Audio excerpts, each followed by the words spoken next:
참 감사드립니다. 갑자기 시켜서 또 이 정도인데 또 우리 준비했으면 아주 훨씬 더 우리 뒤로 다 자빠질 뻔했는데 찬양 감사드립니다. 우리 지난 몇 주 동안은 룻기를 가지고 우리 나오미에 대해서 우리 말씀을 함께 많이 나누었죠. 네, 오늘은 우리가 그 낯을 나오미에게서 다시 룻을 향해서 한번 돌아보며 룻의 관점에서 또 룻의 일생을 통해서 우리에게 주시는 하나님의 은혜가 무엇인지를 우리가 깨닫고 또 룻과 같은 우리네 인생이 또 좋은 사람 만나서 삶의 인생의 역전을 이룰 수 있는 그러한 은혜의 시간 되시기를 소망하면서 그러면 룻이라고 하는 인물이 어떤 인물일까? 우리가 성경을 많이 읽고 많이 들어왔기 때문에 룻 그러면 우리가 고정적인 관념이 이렇게 있을 거예요. 룻 그러면 효부였다, 참 좋은 며느리였다, 신앙도 참 좋은 사람이었다라고 이렇게 생각하고 그렇게 생각할 수 있겠지만 또 다른 한편으로 본다고 한다면 요즘 같은 세상에서 룻과 같은 그러한 처자가 있다면 참 시집가기가 참 어렵지 않겠나 이런 생각을 문득 해보기도 합니다. 마음이 착하고 아주 곱긴 한데 고집이 세잖아요. 고집이 세가지고 그리고 요즘 사람들 같으면 이 착한 바보보다는 좀 영악하고 어떻게 하면 돈을 잘 벌지, 어떻게 하면 어느 시장에 들어가야 되는지를 그래서 돈도 잘 벌 수 있는 그런 영악하고 지혜로운 그런 처자를 원하지. 돈도 없고 고집만 세고 착하기만 하고 요즘은 착하다 이런 얘기는 칭찬이 아니에요. 우리 사람들이 얘기할 때 그 사람 참 착해 이 얘기는 칭찬이 아니고 참 바보 같은 놈이야 뭐 이런 얘기죠. 착한 거는 요즘으로서는 좋은 게 아니고 아주 똘똘해야 되고 똑똑해야 되고 아주 총명해야 되고 이문에 밝아야 되고 그래서 자기 거를 잘 챙겨야 되고 이런 사람들을 주로 우리가 선망하죠. 그런 사람들을 좋아합니다. 그런 입장에서 본다고 한다면 참 룻은 아무것도 내놓을 수 없는 그냥 착하기만 해. 착하기만 한 바보. 그리고 한 가지 꽂히면 끝까지 밀어붙이는 이런 고집불통인 이런 여인으로 우리가 볼 수가 있죠. 근데 왜 룻이 이스라엘 가정으로 시집이 왔을까? 한번 우리가 생각해 본다면 여러 가지 성경에는 그게 나와 있지 않지만 그래서 우리는 추론할 수밖에 없잖아요. 상상력을 동원해서 추론할 수밖에 없는데 왜 룻은 이런 가정으로 시집을 왔을까 한번 생각해 볼 수 있겠습니다. 롯이 지금 이스라엘 가정으로 시집 왔거든요. 그러니까 롯의 시아버지 이름이 우리가 잘 알다시피 엘리멜렉입니다. 엘리멜렉이라고 하는 이름은 하나님은 나의 왕이시다. 그러니까 이름 자체에서 벌써 이미 냄새가 풀풀 나잖아요. 하나님을 섬기는 유일신 하나님의 섬기는 그 신앙이 그 이름 자체에서만 풍풍 나옵니다. 그런데 그 엘리멜렉과 나오미의 가정으로 이 모압 여인 룻이 시집을 오게 되는 거예요. 그 이방 여인이잖아요. 모압이 이방 여인이거든요. 모압 지방이라고 하는 것은 우리가 잘 알다시피 소돔과 고모라가 하나님의 심판을 받아서 멸망당할 때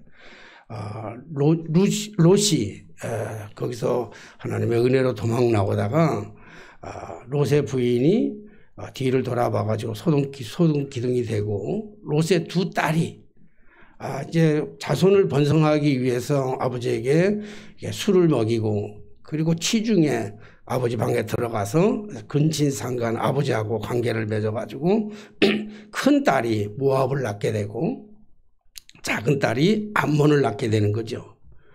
그래서 형성한 그 족보가 이제 모압인데 그 모압 지방에서 살고 있는 거예요. 그러니까 그 후손이 그 뭐냐면 지금 이 모압 지방에 살고 있는 룻이란 말이에요. 그러니까 이방의 여인을 며느리로 삼는다? 이스라엘 백성들에게 있어서는 도무지 이해할 수 없는 일들이에요. 또 반대로 얘기한다고 한다면 이방의 여인인 이 모압 여인이 하나님을 유일하게 섬기는 유일신 신앙인 이스라엘 백성에게 시집을 간다? 이거는 좀 아까 말씀드렸지만 웬만한 고집을 가지고 안서는요 있을 수 없는 일이거든요. 종교를 바꾸는 거예요. 지금 이로 얘기한다면 이슬람 종교에서 기독교로 개종한다고 하는 것이 그게 쉬운 일이냐고요. 그러니까 이슬람 가정에서 기독교 가정으로 시집을 온다. 이거는 정말 이해할 수 없는, 어쩌면 목숨을 내놔야 되는, 가정에서 버림을 받아야 되고 돌에 맞아 죽을 수밖에 없는 이런 엄청난 위험이 도사리고 있음에도 불구하고 왜 모압 여인이 이스라엘 가정에 시집을 왔을까? 우리가 도저히 이해할 수 없는 그러한 것입니다. 그래가지고 또 얻은 것이 좋은 것이 있다면 얼마나 좋겠어요. 그렇게 시집을 와가지고 행복하게 잘 먹고 잘 살고 자녀들도 많이 낳고 그랬으면 얼마나 좋겠어요. 근데 시집 와가지고 얼마 안 돼가지고 남편도 시아버지도 돌아가시고 남편도 죽는 이러한 그 삶의 모습을 보면서 정말 불행의 연속적인 삶을 살아가게 되는 거죠. 그렇게 불행의 연속적인 삶을 살아가는데 지금 그 모든 것을 정리하고 인생의 마지막 그 밑바닥에서 나오미가 이제 살아남은 나오미가 이제 마지막 인생의 밑바닥에서 정말 겨울나무, 고목나무처럼 아무것도 생산성이 없는 희망도 소망도 어떤 삶의 의미도조차도 다 잃어버린 그 여인 시어머니가 베들레헴으로 돌아가겠다고 얘기할 때 끝까지 따라 나서는 그러한 그 룻의 모습을 우리가 볼 수 있습니다. 끝까지 베들레헴으로 따라가겠다고 하는 그 고집스러움. 그래서 도착한 곳이 바로 베들레헴이잖아요. 베들레헴에 도착했는데 역시 먹고 살 길이 막막합니다. 그래서 오늘 2장 2절에 보니까 모압 여인 룻이 나오미에게 이르되 원하건대 내가 밭으로 가서 내가 누구에게 은혜를 입으면 그를 따라서 이삭을 주겠나이다 하니 나오미가 그에게 이르되 내 따라 갈지어다. 아멘. 이 지금 먹고 살기 위해서 정말 굶어 죽지 않기 위해서 생명을 유지하기 위해서 지금 이삭을 주스러 가는데 그것도 시어머니한테 허락받고 가는 이 가련한 이 인생의 모습을 본다면 참 이해하기가 참 어렵습니다. 뭐 요즘 같으면 뭐 정말 이해하기 어려운 우리 시대로 본다면 정말 이해하기 어려운잖아요. 요즘은 아이들이 부모들이 뭐라 그래도 엄마 아버지가 뭐라 그래도 안 들어요. 아주 싫어해. 그런데 하물며 시어머니한테 뭘 듣고 시어머니한테 허락을 받는다? 이거는 뭐 상상도 할 수 없는 이런 일입니다. 그러니까 이삭을 주스러 가는데 시어머니가 허락을 받는 이런 구질구질한 삶, 이런 구차한 삶이 살아가야 되는 이 룻, 이건 사실은 어떻게 보면 지나온 시간들을 돌아본다면 이건 이 룻이 결정한 이미 예견된 일들이에요. 충분히 그럴 수밖에 없는, 그걸 감내할 수밖에 없는 예견된 일이라고요. 그런 이 구차한 일들을 가지고 굳이 이렇게 베들레헴까지 오게 된 이유가 뭘까? 왜 이 길을 선택했을까? 저는 오늘 말씀을 묵상하면서 계속 우리가 낯을 룻에게 돌리고 룻은 왜 이렇게 선택했을까? 얼마든지 모압 땅으로 돌아가서 오르바처럼 모압 땅으로 돌아가서 좋은 남자 만나서 그 교회를 신앙도 다시 자기네 돌아가서 개종하지 말고 자기네들이 믿는 신앙으로 돌아가서 그 좋은 남자 만나서 얼마든지 행복하게 잘 살 수 있을 텐데 왜 굳이 이렇게 고생스러운 일을 굳이 선택하면서 지금도 이렇게 구질구질한 삶을 살아야 했을까? 아니, 말씀을 가만히 묵상해 보는 거예요. 정말 시집 오면서 시집 올 때, 이 가문으로 시집 올 때 룻은 어떤 생각으로 왔을까? 무슨 생각으로 왔을까? 신앙도 다르고 삶의 여건도 다르고 환경도 다르고 모든 것이 다 다른데 그래서 자기 것을 포기하고 여기에 온다고 한다는 것은 목숨을 거는 행동이란 말이에요. 종교를 개종한다고 하는 것은 진짜 목숨을 거는 일이거든요. 그런데 이렇게까지 하면서까지 이렇게 올 수밖에 없었던 것은 뭘까? 시집 올 때 아무것도 모르고 그냥 정신없이 오다 보니까 이렇게 왔는지 아니면 뭘 좀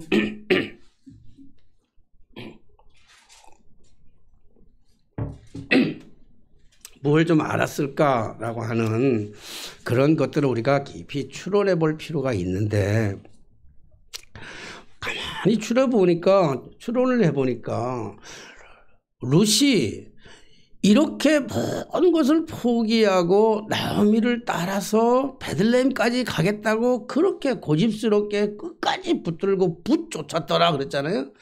그렇게 붙쫓아갈 수밖에 없었던 그 이유는 룻은 하나님이 어떤 분인지에 대해서 알고 있었던 것 같아요. 그래서 시집도 그 가정으로 시집 왔던 것 같습니다. 여러분, 여호수아서를 보면 모세가 2명의 정탐꾼을 여리고성에 파견하잖아요. 근데 여리고성에 파견할 때 그 2명의 정탐꾼을 숨겨진 여인이 있어요. 그 여인이 우리가 알다시피 라합이라고 하는 여인이에요. 근데 라합이 이방 여인인데 라합이 그 정탐꾼들을 숨겨준 그 분명한 이유가 뭐냐면 그는 소문을 들었어요. 소식을 들었어요. 자기가 직접적으로 경험하진 않았지만 그 여리고 성 안에서 이스라엘 백성들의 되어진 일들에 대해서 소문을 들었다고요. 그래서 하나님이 어떤 분인지를 알아요. 하늘에도 하나님이 계시고 땅에서도 하나님이 계시고 인생의 모든 것을 좌우하시고 그리고 그 하나님의 역사 이스라엘의 행로를 통해서 하나님이 저들과 함께 하심으로 말미암아 일어났던 기적과 이사들을 들으면서 지금 여리고 성 안에 있는 모든 사람들이 다 아주 겁에 질려가지고 마음이 다 굳어있다고 그랬단 말이에요. 그래서 그 하나님을 알기 때문에 라합이 그 정탐꾼들을 숨겨주었어요. 그렇다고 한다면 이런 입장에서 본다면 모압에 살고 있는 룻도 오늘 이 룻기의 배경이 사사기 아닙니까? 그러니까 이 룻도 이스라엘 백성들을 통해서 역사를 이루셨던 홍해를 건너고 만나를 먹이시고 그 메추라기를 먹이시며 광야에서 바위에서 샘이 나게 하시는 그리고 가는 곳마다 전쟁에서 승리하셨던 여리고를 무너뜨리셨던 하나님의 기적과 역사를 그는 들어서 알았을 거예요. 근데 중요한 거는 소문으로 듣는 것만 중요한 게 아니라 그 소문으로 들었던 그 하나님을 내가 붙잡는 거예요. 내가 의지하는 거예요. 내가 믿는 거예요. 세상에 우리 많은 사람들이 하나님에 대해서 알잖아요. 그런데 믿지 않는 사람들은 많이 있는 것처럼.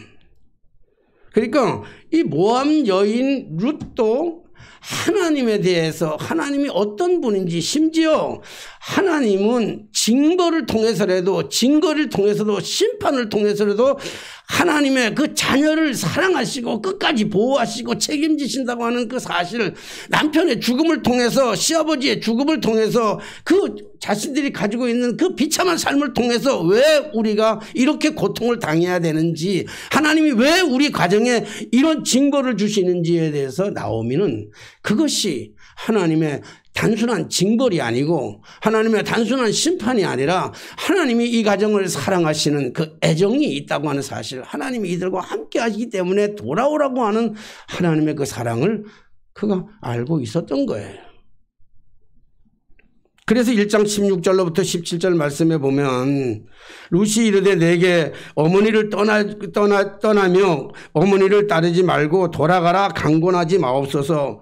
어머니께서 가시는 곳에 나도 가고 어머니께서 머무는 곳에 나도 머물겠나이다. 어머니의 백성이 나의 백성이 되고 어머니의 하나님이 나의 하나님이 되시니 어머니께서 죽으시는 곳에서 나도 죽어 거기 묻힐 것이라. 만일 내가 죽는 일 외에 어머니를 떠나면 여호와께서 내게 벌을 내리시고 더 내리시기를 원하나이다. 어머니에 대한 관심이 아니에요. 단지 어머니를 내가 책임지겠다고 하는 효부의 관심이 아니라 어머님이 믿었던 그 하나님, 우리의 가정 속에 여러 가지 징벌을 주시고 어려움을 주시고 고통을 주시고 아픔을 주시는 한이 있다 할지라도 그 당신이 믿는 하나님, 당신의 백성들이 그 믿는 그 하나님, 나는 그 하나님을 버릴 수가 없습니다 이 얘기예요. 나오미의 신앙은 롯의 신앙은 그거란 말이에요. 어떻게 그가 하나님을 알았는지는 정확하게 성경에는 말하지 않았지만 오늘 나오미를 지키시는 그 하나님, 난 그 하나님을 버릴 수 없다는 거예요. 내가 어머니를 따라가는 진정한 이유는, 내가 어머니를 같이 죽고자 하는 이유는 그 하나님, 내 그 하나님 버릴 수 없다는 거예요. 난 그 하나님 붙잡고 싶다는 거예요.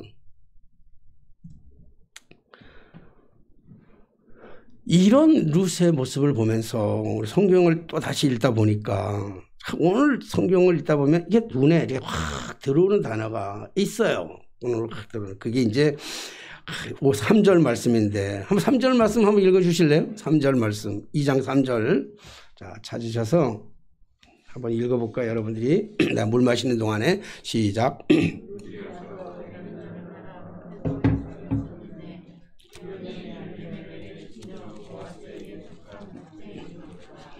제가 무슨 말을 하려고 하는 건지 알겠죠? 제가 눈에 확 들어오는 단어가 뭔지 알겠죠? 예? 예, 오늘 말씀을 보니까 우연히, 그래서 우연히 어디 갔냐면 이 보아스의 밭에 가서 이삭을 줍는다. 그래서 우연히, 그 얘기는 다른 말로 얘기한다면 어쩌다가 이런 수도 있어요. 어쩌다가 보니까, 내가 어쩌다가 보니까 그 밭에 가서 가게 된 거야.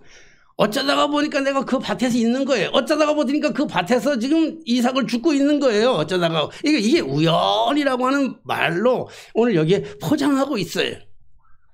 오늘 성경은 우리에게 주시는 메시지는 우연이라고 하는 말로 포장하고 있는 것 같지만 정말로 이것이 우연이었을까라고 하는 거예요.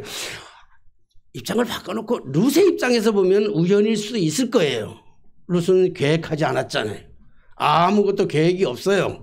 거기에 뭐가 있는지도 몰라요. 근데 많고 많은 그 밭들 중에, 보리밭들 중에, 수없이 많은 보리밭들 중에서 왜 하필이면 그 밭이었을까? 우연히. 어쩌다가. 롯의 입장에서는 우연히일 수 있어요. 롯의 입장에서는.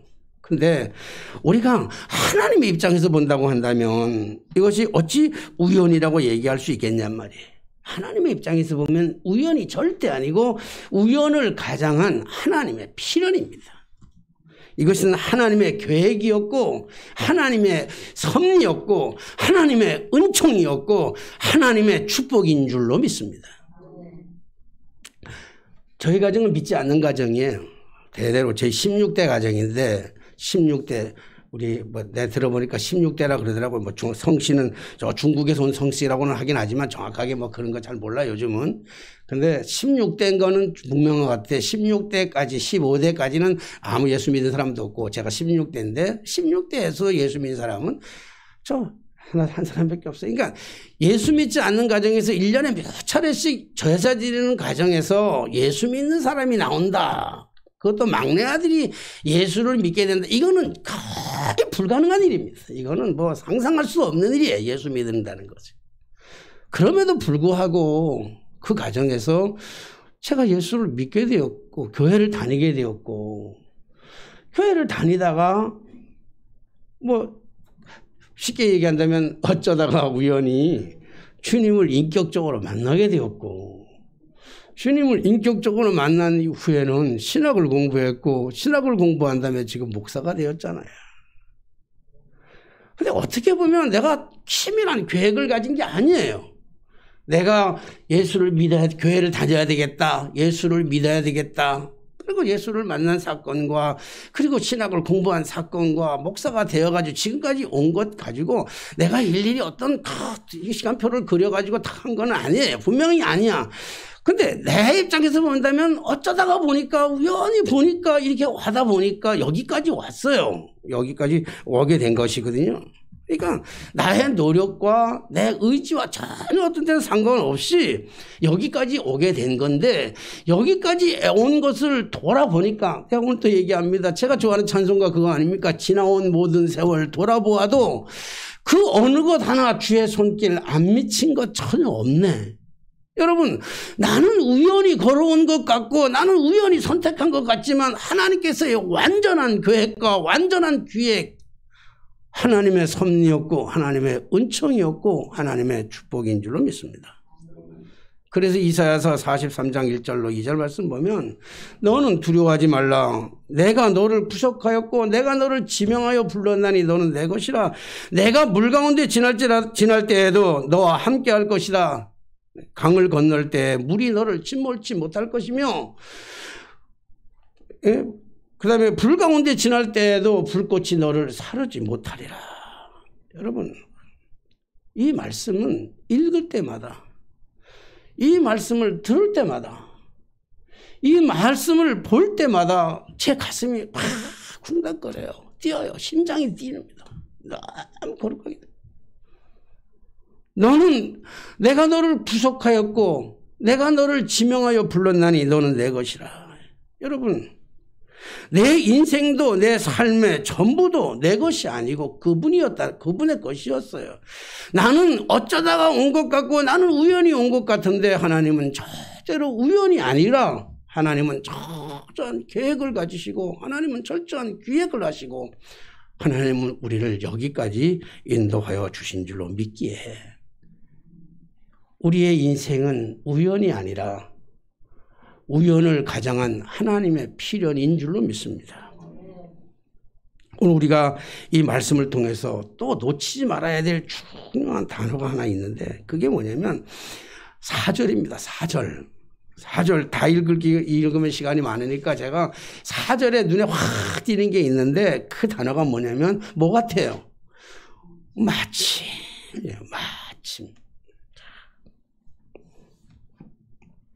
마침 보아스가 베들레헴에서부터 와서 베는 자들에게 이르되 그랬어요. 오늘 마침 그랬습니다.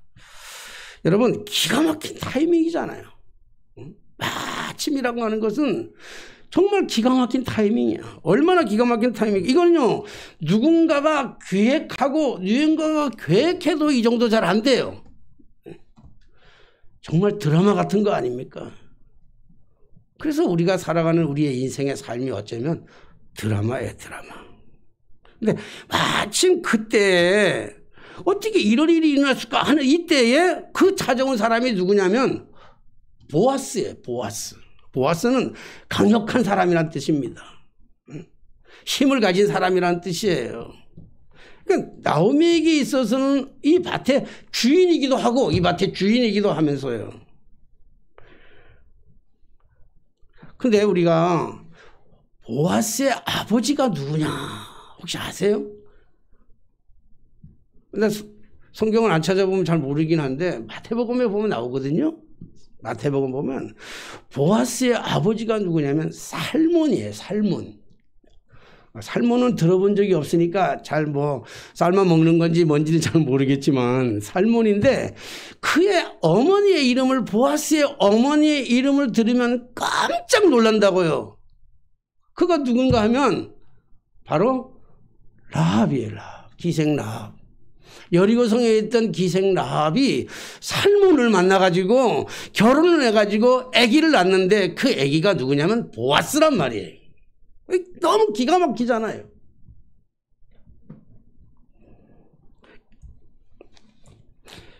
그러니까 이 나중에 이 보아스가 이 룻의 남편이 되잖아요. 기업무를자가 되어서 그의 남편이 되었잖아요. 그러니까 보아스는 룻에게서 오벳을 낳고, 오벳은 이새를 낳고, 이새는 다윗을 낳으니라. 그러니까 지금 이 룻은요, 다윗 왕의 증조 할머니가 되는 거예요. 증조 할머니. 그러니까 보아스는 다윗의 증조 할아버지가 되는 거라는 거예요. 역사를 움직이는 인생의 진정한 역전을 이루는 그러한 삶을 살아가게 되는 거잖아요. 참 기가 막히잖아요. 라합이, 기생 라합이, 이방 여인 기생 라합이 여리고성에서 하나님의 그 역사를 들음으로 말미암아 믿었어요. 여러분, 이스라엘 백성들은 자신들이 그 광야에서 하나님을 직접 경험하는데도 안 믿어요. 홍해를 건너는 기적을 보였으면서도 안 믿어. 만나와 메추라기를 먹여주는데도 안 믿어요. 만나를 먹여주니까 고기가 없다고 불평해. 하나님이 그 불평하는 이스라엘 백성들을 다 쓸어버려 죽여버리려고 작정하니까 모세가 어떻게 하나님 그러면 저 이방 민족이 뭐라고 그러겠습니까? 하나님이 능력이 없어가지고 그 가나안 땅에 못 들어갈까 봐 하나님이 미리 죽인 거 아닙니까? 그러니까 살려주십시오. 그러니까 내가 저들에게 고기에서 이빨에서 고기가 냄새가 좀 나도록 진동하도록 주리라니까 모세가 뭐라고 얘기해? 모세조차도 아니 하나님, 이 우주 우리가 갖는 보행자들만 60만 명인데 지금 200만 넘는 사람들을 먹이려면 고기가 얼마나 필요한데 우리 있는 소 다 잡아도 못 먹입니다. 저 강에 있는 저 물가에 있는 저 고기를 다 잡아 먹인데도 이들을 어떻게 먹일 수 있습니까? 이렇게 얘기하니까 하나님이 내가 누구냐? 코는 누가 만들었으며 입은 누가 만들었으며 귀는 누가 만들었느냐? 여러분, 하나님의 경험, 이빨 쑤시면서도 이쑤시개 가지고 고기가 끼어있는, 메추라기 고기가 끼어있는 이빨을 쑤시면서도 그들은 물이 없다고 불평하는 백성들이라고요. 하나님의 기적을 눈앞에 보면서도 하나님을 안 믿는데 하나님의 소리를 들었던, 하나님의 소문을 들었던 오늘 라합이, 하나님의 소문을 들었던 오늘 이 룻이 하나님을 의지하고 하나님을 바라보고 하나님만 따르고 하나님 당신밖에 없습니다. 내가 죽어도 당신을 위해서 죽겠습니다라고 하는 이 결단을 통해서 하나님은 그의 가장 유력한 자를 보내주시는데 그게 보아스라는 거예요. 보아스를 만나잖아요. 사랑하신 여러분, 오늘 이 본문의 말씀을 통해서 우리에게 주시는 또 하나의 중요한 교훈이 있는데 이 핵심 키워드가 뭐냐면 오늘 우리가 우연히 살아가는 것 같지만 하나님께서 우리에게 그렇게 믿음으로 살아가면, 그런 결단으로 살아가면, 하나님만 바라보고 살아가면 하나님께서 내 인생을 책임져 주실 만남의 축복을 주신다는 거예요. 그게 보아스 아닙니까? 만남의 축복입니다. 마침 여러분들은 별로 잘 모르겠지만요. 저는 스포츠를 좀 좋아하니까 요즘 여자 배구가 일본에 가가지고 그때 4강까지 올라가면서 여자 배구가 한참 인기가 있어요. 근데 인기가 있는 과정 속에서 IBK 기업은행이라고 하는 팀이 있는데 참 잘하는 팀이었어요. 근데 참 잘하는 팀이었는데 그 뭐 문제가 많아가지고 막 하극상도 일어나고 막 이래가지고 그 잘하는 선수 중에 조성하라고 하는 선수가 있는데 세터예요. 우리나라 아주 국대급 세터라고요. 연봉도 막 억대가 넘는, 여자 선수들은 억대 넘는 사람들이 별로 없어요. 근데 이 선수는 막 몇 억대가 넘는 이런 이 연봉을 가지고 있는 선수예요. 그러니까 세터라고 하는 건 앞에서 토스하는 거거든요. 여러분, 이 토스하는 사람이 굉장히 중요해요. 아무리 잘 때리는 그 스파이크를 잘하는다고 토스 공이 정확히 올라가지 않으면 못 때리는 거예요. 그러니까 김연경 선수가 세계적인 선수라 할지라도 김연경한테 공 잘 못 올라가면 김연경도 잘 못 때려요. 그러니까 제일 중요한 건 어떻게 보면 이 토스맨이 굉장히 중요해요. 세터가 굉장히 중요한데 조성환 선수가 IBK 기업은행에서 세터였는데 여러 가지 그 상황 정확히 잘 모르겠어요. 정확하게 잘 모르겠는데 어쨌든 상황이 삐덕거리고 막 그리고 조성화 선수가 선수에서 이탈하기도 되고 그래서 감독도 쫓겨나게 되고 그 팀이 엉망으로 됐어요. 완전 팀이 엉망으로 돼가지고 막 지탄을 받고 막 그래서 엉망이 됐어. 경기를 붙으면 맨날 뭐 연패지 뭐. 계속 연패야, 연패 계속. 그 세상적으로 지휘를 받고. 근데 그만한 세타가 없는 거예요. 그래서 많은 사람들은 다시 조성화를 불러와야 된다 어떤 얘기도 많이 해요. 근데 여러분 김하경이라고 하는 선수가 있는데 그는 영원한 2인자야. 영원한 2인자. 조성화가 있으면 영원한 2인자인데 그 김하경이라는 선수가 있는데 영원한 2인자인데 오늘 그 감독이 아무도 감독 오겠다는 사람이 없는데 김호철이라고 하는 사람이 감독으로 오게 되면서 그러면서 김호철 감독이 조성화를 가르쳐 주는 거예요. 그 김하경이를. 이 김호철 감독은 우리나라 남자 배구의 역사상 최고의 세타였거든요. 와가지고 이 김하경이를 1대1로 교습에 가르치는 거예요. 그래 와가지고 지금 2달도 안 됐는데 김하경이를 가르치면서 2달도 안 됐는데 지금 3연승을 하고 있어요. 3연승을. 도로공사는 우리나라 2팀이에요. 2팀인데도 지난 며칠 전에 이겼어요. 그 팀을. 기가 막힌 거예요.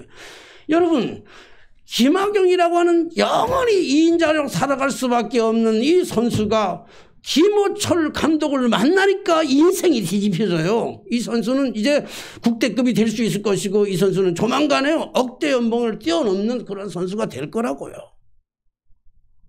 여러분 사람이 누구를 만나느냐에 따라서 인생이 완전히 역전을 이루어요. 여러분 김하경이라고 하는 이름도 참 좋잖아요. 하경이 하나님을 경외하는 사람. 뭐 맞는지 아닌지는 모르지만 나는 그렇게 내 마음대로 풀이하니까 하나님을 경외했더니 하나님만 경외하라고 이름을 줬더니 호철이라는 사람 만나가지고 인생이 완전히 대박나는 거예요. 완전히 달라지는 거예요.